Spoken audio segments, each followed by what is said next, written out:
शिवाजी खटाना, जो खटाना ग्रुप के नाम से यह चलाते हैं, यह है श्रीमान केशव प्रसाद जी मौर्य को मुख्य आशीष। इस समारोह में उनको राजस्थान के आन बान और शान जो संसद में गूंजती है, महकती है, राजस्थान के धोरों के गर्व को अभिभूत करती है, उन्हें पगड़ी रखते हुए उनके चरणों से मैं झुककर आशीर्वाद लेते हुए और माला भी पहना कर इनका सम्मान करें। श्रीमान पवन जी माउंटिया साहब, जिला अध्यक्ष भाजपा झुंझुनू डिस्ट्रिक्ट के अनाज के साथ से बनेंगे। श्रीमान चौधरी अनाज के साथ से बनेंगे। श्रीमान चौधरी उद्घोष के हिसाब से हम सब लोग बोलेंगे भारत माता की। राम साहब, जय श्री राम, जय श्री राम, जय श्री राम। जय श्री राम।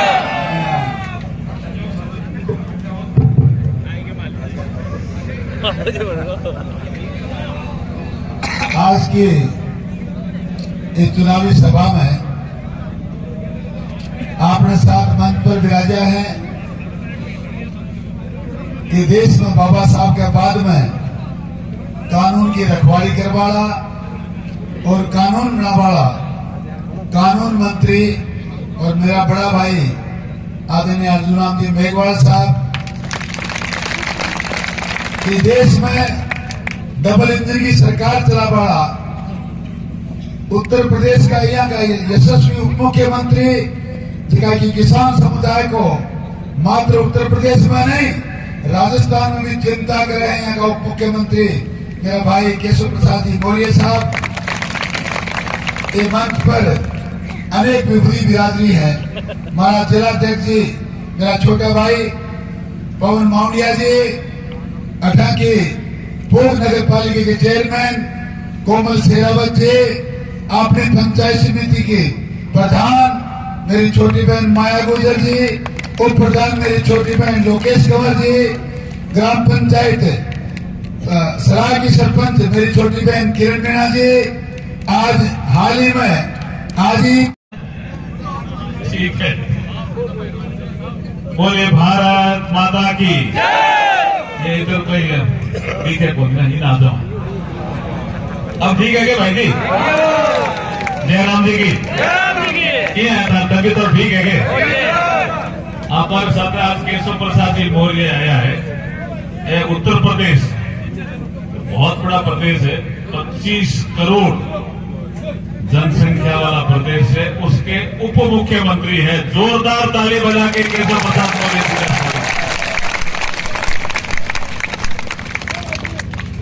और हम दोनों आए हैं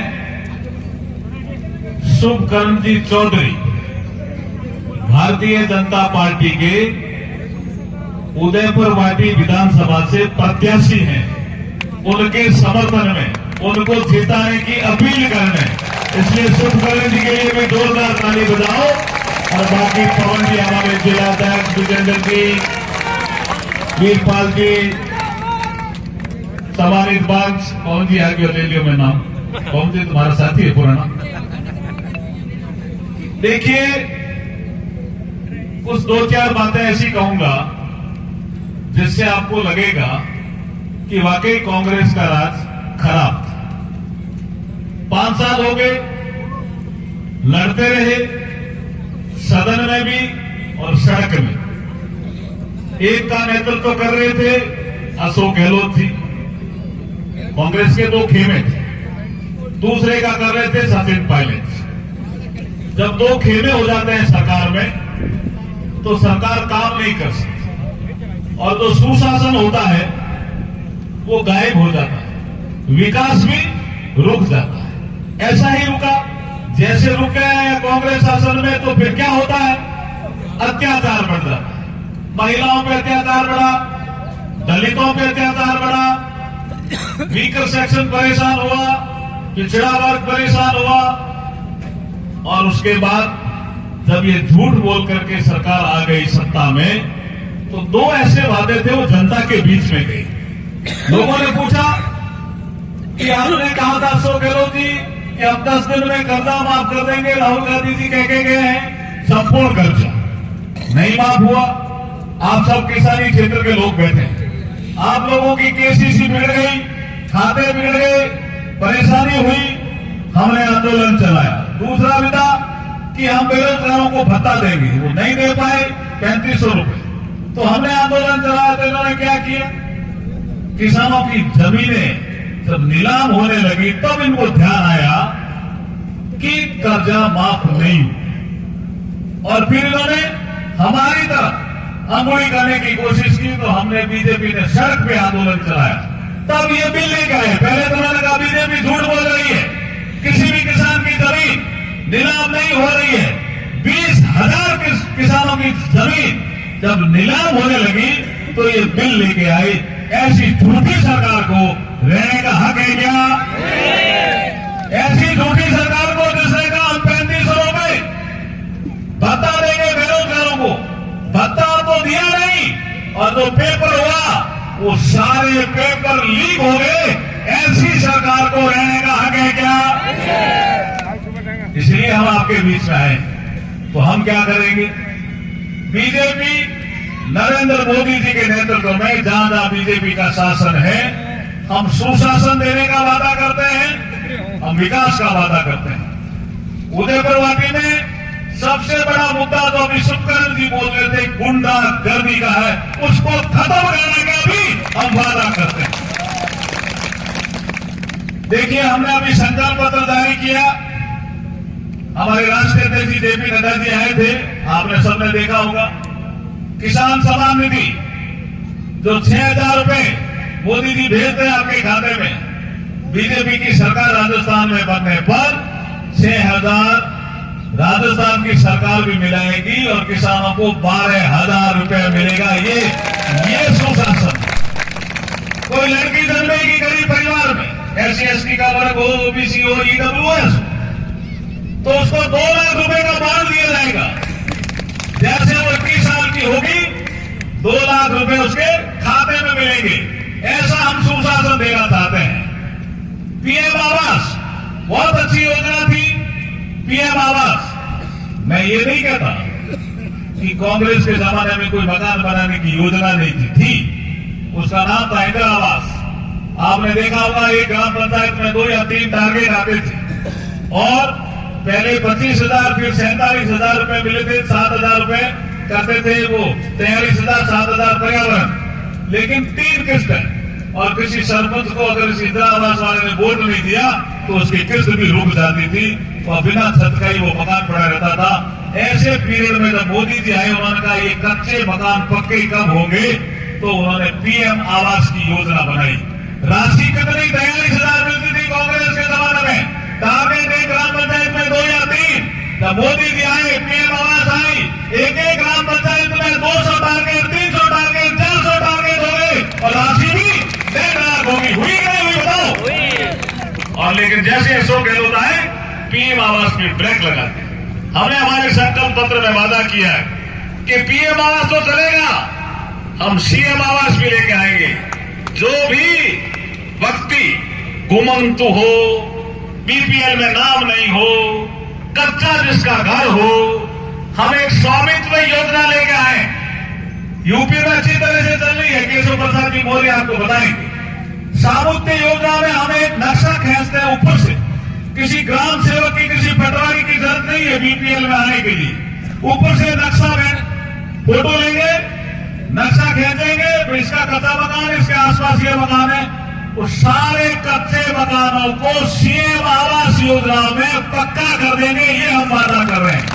ऐसी कौन सी योजनाएं हम लेके आ रहे हैं? एक बार अशोक गहलोत साहब ने, मौर्य साहब, किसी ने पूछा कि जब आप शासन नहीं दे पा रहे हो और जो कुछ बदमाश लोग हैं जो आपके साथ जुड़ गए, जैसे उदयपुरवाटी के भी विधायक और मंत्री जुड़ गए, तो गुंडागर्दी आपके प्रदेश में भी बढ़ी है, और आप जब बूढ़े भी होते जा रहे हो तो किसी और को शासन दे दो। तो अशोक गहलोत साहब ने क्या कहा? उन्होंने कहा कि कुर्सी तो मैं छोड़ना चाहता हूं, लेकिन कुर्सी मुझे नहीं छोड़ रही है। ये क्या था? अब समय आ गया है कुर्सी तोड़ने का। अब समय आ गया है कुर्सी तोड़ने का। और ये 25 नवंबर की तारीख ये वोट की चोट है, कांग्रेस की सरकार को उखाड़ के फेंकना है। आपने 2 तस्वीरें हमें दी, एक बाबा साहब भीमराव अंबेडकर जी की तस्वीर दी और एक महात्मा फूले की तस्वीर दी। बाबा साहब भीमराव अंबेडकर के 3 गुरु थे।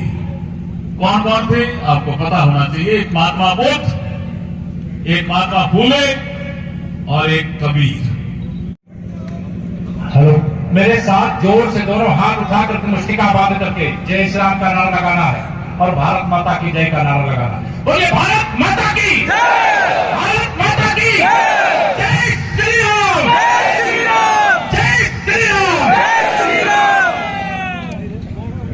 जिनका मंत्र जीत का अंतर आपने सुना है। मुझे भी सौभाग्य रहा है 2014 में जब मैं लोकसभा में गया था तो आदरणीय मेघवाल जी और हम सब लोग साथ साथ बैठा करते थे।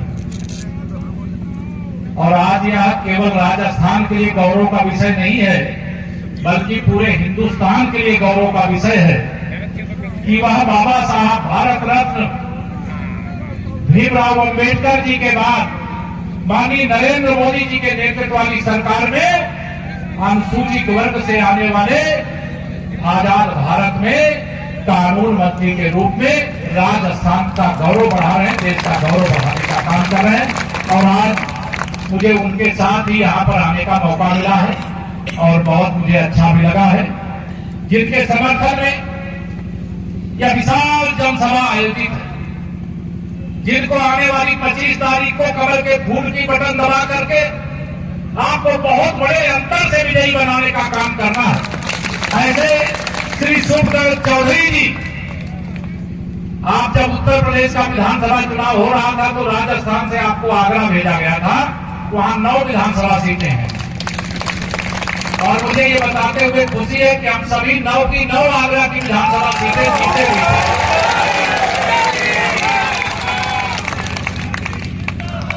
हमारे से आदरणीय श्री जिला अध्यक्ष पवन मावंडिया जी हमारे बहुत अच्छे मित्र हैं। एक दुखद घटना पिताजी का उनका दुखद स्वर्गवास हुआ, उस समय मैं नहीं आ पाया था, फोन से ही अपनी संवेदना जाहिर किया। लेकिन चुनाव के मैदान में पिताजी के जाने का दुख भूल करके वह लगातार संघर्षरत है और उनसे यही अपेक्षा है सच्चे कार्यकर्ता से, एक अच्छे कार्यकर्ता से। हमारे आदरणीय श्री माया गुर्जर जी, प्रधान उदयपुर वाटी, मैं नाम ले रहा हूं सबका क्योंकि पदनाम नहीं लेता हूं मैं। विजेंद्र सिंह इंद्रपुरा जी, मीनू सैनी जी, सुरेंद्र रसगनिया जी, बनवारी लाल मीणा जी, सीताराम जांगीर जी, नरपत सिंह नेवरी जी, रोहितास गुज्जर जी, नरेश कुमावत जी, लक्ष्मण सैनी जी, रोहितास मेघवाल जी, किरण मीणा जी, कोमल शेरावत जी, महिपाल सिंह गुड़ा जी, जाफर गुड़ा गौड़ जी, रमेश सराफ जी, ईश्वर शर्मा जी, जय सिंह जी माठ और हमारे युवा मोर्चा के साथी, मंच का कुशल सब संचालन करने वाले हमारे सभी साथी मित्रों, मैं आप सबके बीच में देखिए, मैं केवल उदयपुर वाटी में ही नहीं बल्कि मैं तो पूरे राजस्थान में कमल खिलाने के लिए आया।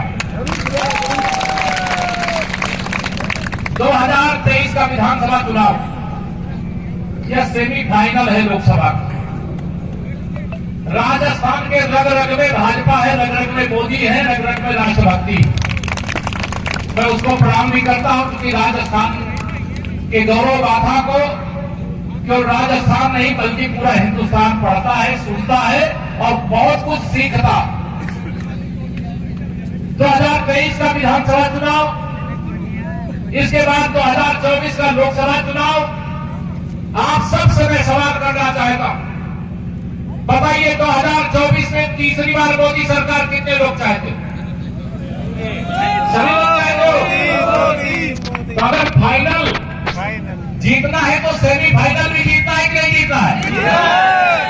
तो सेमीफाइनल जीतने का काम ये राजस्थान को अवसर मिला है। हम तो सेमीफाइनल अगर गिना जाता उत्तर प्रदेश 22 वाला तो हम कह देते, लेकिन 22 के बाद 24 में अंतर हो जाता है 23 में यह जो सेमीफाइनल है इसको आप जीत करके दिखाइए। मैं आपको यह बताते हुए मुझे हर्ष हो रहा है कि छत्तीसगढ़ और मध्य प्रदेश भारतीय जनता पार्टी का कमल खिल चुका है और राजस्थान में 25 तारीख को आपको कमल खिलाने का काम करना है। आप सबसे अगर मैं पूछूं, बताइए राजस्थान में 25 नवंबर को मतदान और 3 दिसंबर को मतगणना के बाद किसकी सरकार बन रही? बताओ बताओ किसकी बन रही है? जब सरकार बने तो क्या सरकार से आपको अलग रहना चाहिए क्या? मैं आप सबको यही अपील करने के लिए आया हूं।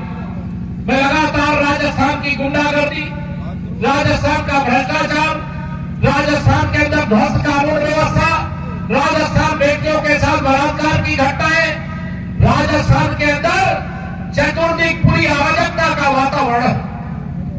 हम लोगों ने उत्तर प्रदेश में 2017 और 17 में नारा लगाया था कि अगर भारतीय जनता पार्टी सरकार आएगी तो गुंडागर्दी नहीं रहेगी। क्या गुंडागर्दी नहीं रहेगी, दंगागर्दी नहीं रहेगी, भ्रष्टाचार नहीं रहेगा, अमन चैन का शासन होगा।